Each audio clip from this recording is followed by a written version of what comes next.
What's up guys, it's Ali here from Rewilding Surf Retreats and we're going to talk about how to ride across a green wave.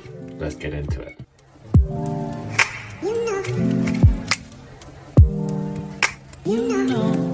So, a lot of you at this stage have just finished with the white water, you're getting confident in that stage, you're starting to surf those green waves, but you're struggling, you're finding you're going straight down the wave, everything is happening super quickly.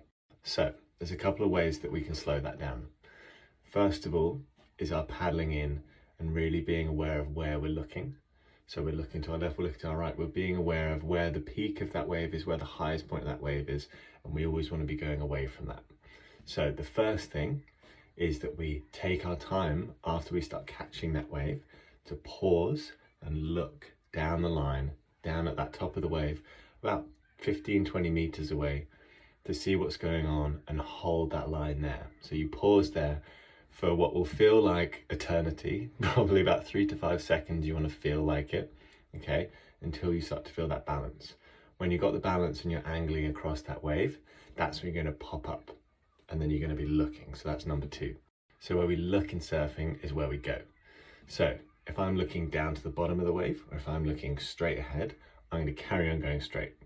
If I'm looking at the top of that wave in the distance, that's where I'm going to be aiming. That's where my body is going to be projecting myself towards, and that's where my board is going to be pointing. So to recap, find the peak, hold when you've caught the wave, looking away, and pop up looking down that line.